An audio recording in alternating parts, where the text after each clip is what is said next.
And that night, they dreamed about what might happen to them if no holidaymakers came to Sodor. The engines were all very worried that they wouldn't be useful anymore. James was dreaming about the fairground. James dreamt that he was a coconut shy. Lots of children were lining up, and so was the Fat Controller. The children threw lots of balls at James, and one even knocked a coconut out of his funnel. "I don't like this," groaned James. "I was much happier when I was a clean and shiny engine." But it wasn't only James who was having a bad dream. Gordon was having a bad dream too. Gordon dreamt he was put in a playground. Children were swinging on him.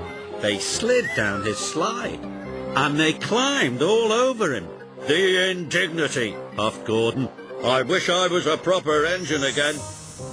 Edward dreamt he was a scarecrow. He sat in a field, up to his axles in mud.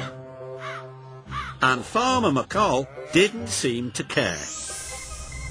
But Percy had the worst dream of all. He dreamt he was a roller coaster ride.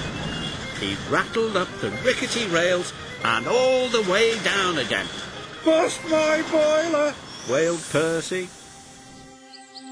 As the dawn began to break, Thomas was dreaming too. In his dream, he was wondering how he could make things better. As he wondered, Thomas puffed along a misty mountain track.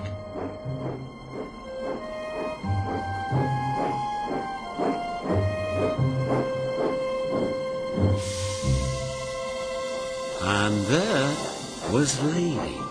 Lady was a very special steam engine. She worked high up in the mountains. Lady was shunting trucks with Rusty, the diesel engine. Thomas was surprised. "We always finish our jobs when we work together," puffed Lady.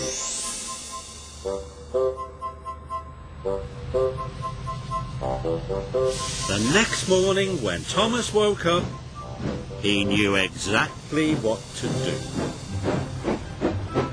Thomas puffed across the island. He was looking for Mavis. Mavis wasn't like the other diesel engines. She was kind. Thomas knew she would help him with his plan. Thomas needs to find Mavis quickly, but he doesn't know where she is. How can Thomas find Mavis? Mavis's horn doesn't sound like anyone else's. Perhaps that will help Thomas to find her. Will you help Thomas listen for Mavis's horn? Thomas is wondering where to look first. Where does Mavis work? That's right, the quarry. Let's listen with Thomas and see if Mavis is here. Did that sound like Mavis's horn? No, that was a whistle. Percy's whistle.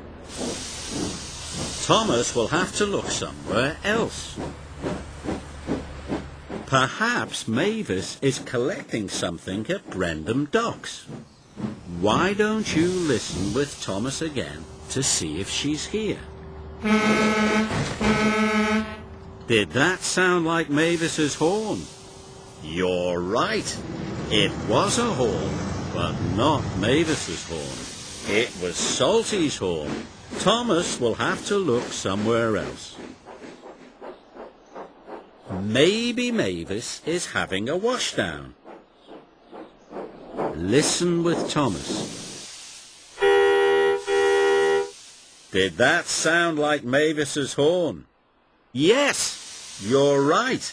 That did sound like Mavis's horn. But this doesn't look like Mavis. But only because she was covered in soap suds. Thomas has found Mavis, but he couldn't have done it without your help. Thomas told Mavis all about his plan.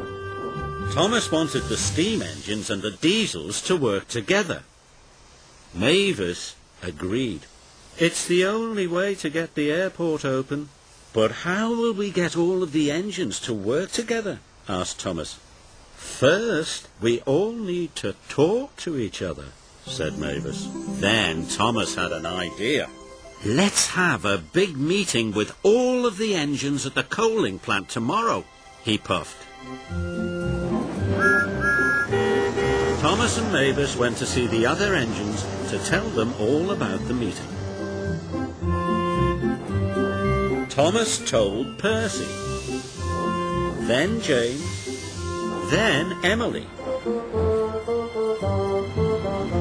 Mavis told Diesel, then Harry, then Bert. Soon all of the engines on the island knew about the meeting. All of the engines except one. Thomas wanted to tell Diesel 10 about the meeting.